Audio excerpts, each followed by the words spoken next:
Dalam nama Bapa dan Putra dan Roh Kudus. Amin. Allah Bapa penuh kasih, tambahkanlah iman kami.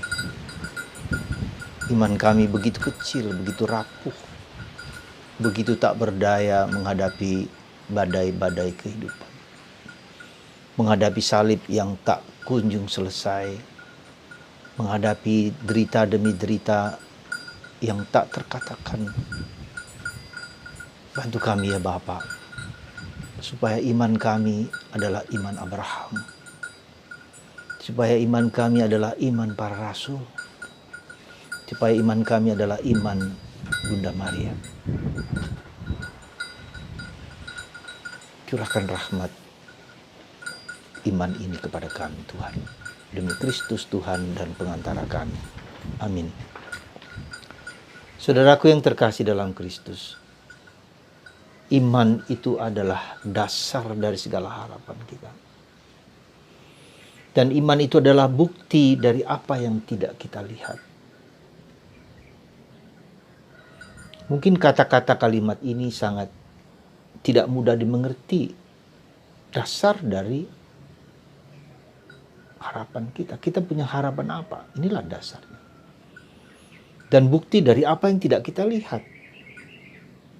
Kita melihat apa? Nah, karena itu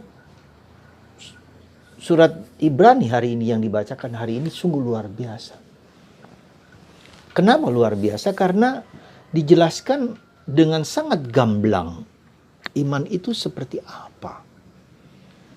Dan bukan hanya diuraikan, diterangkan, tetapi diberi contoh. Abraham. Luar biasa Abraham. Coba Anda bayangkan. Dari Irak yang sekarang ini, dia dipanggil untuk pergi ke kota tanah terjanji yang tidak dia ketahui. Sekali lagi, disuruh pergi keluarganya tanpa ia ketahui kemana ia pergi. Abraham hanya taat. Dan kemudian dijanjikan apa? Bahwa keturunannya akan sebanyak pasir di pantai laut. Dan bintang di langit. Janji ini.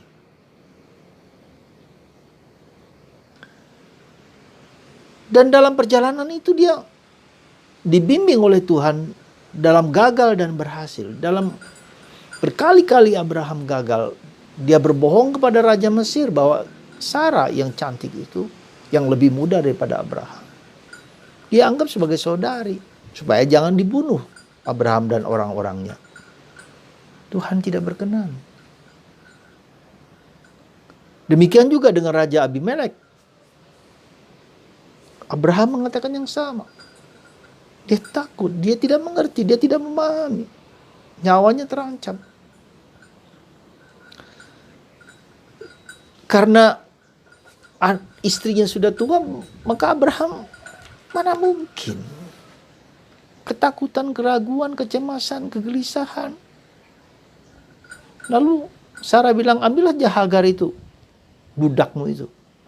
Maka lahirlah Ismail yang menjadi keturunan orang Arab sekarang ini. Ya. Tapi dia diusir karena menghina Sarah dan Abraham.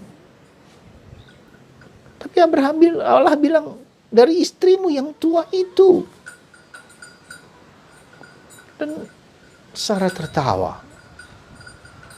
Dan Tuhan mengatakan tahun depan engkau akan melahirkan. Dan kenapa engkau tertawa? Maka Ishak itu adalah artinya yang tertawa.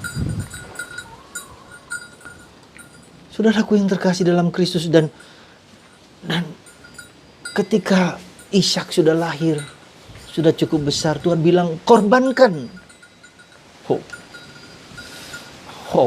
Ini justru perjuangan iman yang luar biasa, pengalaman iman yang luar biasa. Korbankan. Kalau Ishak dikorbankan lalu runtuhlah semua harapan itu. Runtuhlah janji Tuhan itu. Janji Tuhan apa? Kau akan sebanyak Keturunan mungkin sebanyak pasir di pantai. Tidak ada.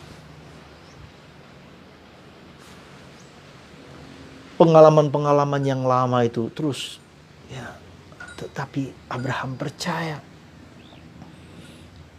Saya yakin ada pergulatan batin ketika mau mengorbankan dari rumahnya ke Gunung Moria.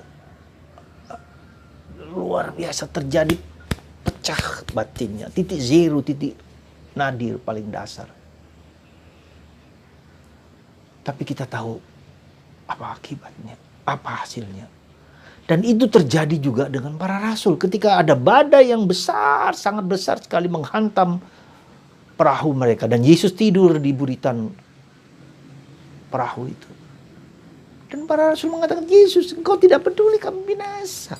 Jadi kata binasa ini adalah kata di mana kita mau dihancurkan, diruntuhkan, dilumerkan. Katakanlah seperti itu. Dan Yesus tampil sebagai penyelamat, penebus. Iman, saudaraku terkasih. Bukan kata-kata. Bahkan bukan tindakan. Bukan juga pikiran. Bukan juga bayangan. Tapi suatu pergulatan, suatu penyerahan. Suatu pemberian diri. Perjalanan iman kita sama akan dengan Abraham. Sama dengan para kudus, sama dengan para nabi, sama dengan Bunda Maria, bahkan sama dengan Yesus. Bahkan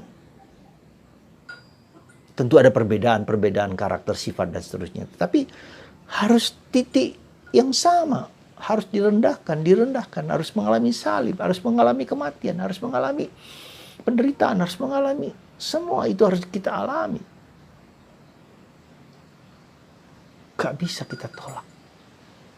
Ketika kita menolaknya, Petrus mengatakan, tidak boleh itu terjadi padamu Yesus. Yesus mengatakan, hai iblis, nyala kamu dariku. Saudara, iman itu tumbuh dan berkembang lewat peristiwa-peristiwa keseharian kita. Lewat penderitaan, lewat salib. Anak-anak kita yang juga seringkali menyakitkan kita. Mungkin suami, mungkin istri, mungkin orang tua. Mungkin sekarang ini pandemi. Teman-teman kita, orang-orang kita yang dekat tiba-tiba meninggal. Dan bahkan mungkin kita tidak tahu. Bisa besok, bisa kapan. Kita tidak mengerti kapan.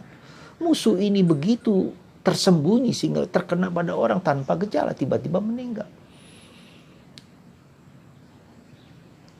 Saudara, inilah saatnya kita berada pada titik-titik terendah dalam pergulatan hidup kita. Maukah kita berkata seperti Abraham, ya Tuhan, aku percaya. Ketika malaikat itu datang kepada Abraham di malam hari, malaikat itu berkata, coba kau lihat di langit itu, bintang-bintang gemerlapan. Bintang-bintang gemerlapan yang begitu besar, begitu agung, begitu mulia, begitu tak terhingga, begitu luar biasa diciptakan Tuhan. Apakah artinya seorang anak, seorang bayi? Mata Abraham terbuka. Ya Tuhan, aku percaya. Abraham tunduk, Abraham sujud, dan Abraham percaya. Lalu iman dikatakan iman Abraham, ya, seperti itu. Diterima, diakui. Saudara, hidup iman kita lewat pergulatan batin. Yang terdalam, yang terkuat, yang tersalib, terberat, apapun juga. Ya Tuhan dan Allahku. Dan Yesus mengatakan, selesailah sudah, hamba-Mu menyelesaikan semua tugas seperti yang Kau kehendaki.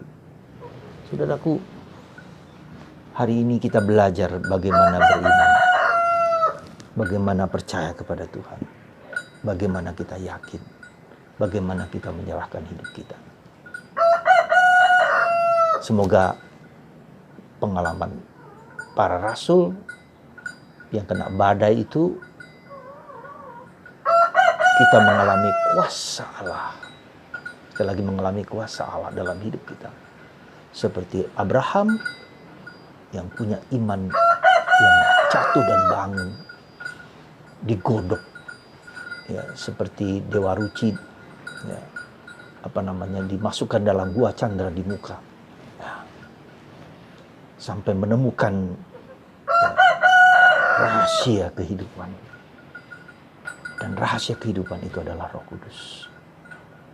Semoga kita semua menemukan Roh Kudus sebagai guru sejati kita, sebagai Allah ketiga dalam tanda petik, ya, pribadi ketiga dari Allah Tritunggal Maha Kudus. Jadi pribadi ketiga, bukan Allah ketiga maksud saya. Pribadi ketiga dari Allah Tritunggal yang tetap dalam kesatuan dengan Bapa dan Putra. Itulah sujud menyembah. Jangan takut, percayalah. Kota suci kita bukan di dunia ini, tapi di surga. Seperti Abraham menemukan kota suci, tetapi kita dipanggil untuk menemukan kota suci Allah, Yerusalem surgawi. Semoga Anda tetap kuat, tetap teguh, dan percayalah iman kita yang sedang dibentuk oleh Tuhan pada saat sekarang ini. Bersadar, berkatalah, ya Tuhan dan Allahku. Seperti Thomas, ya Tuhan dan Allahku. Amin. Bapa di surga, berkatilah kami anak-anak-Mu ini supaya iman kami ditambahkan, diteguhkan, dikuatkan. Kuasa-Mu yang mengagumkan dan tiada bandingnya. Berkat-Mu ya Bapa. Atas kami semua untuk dikuatkan dalam segala hal, dalam nama Bapa dan Putra dan Roh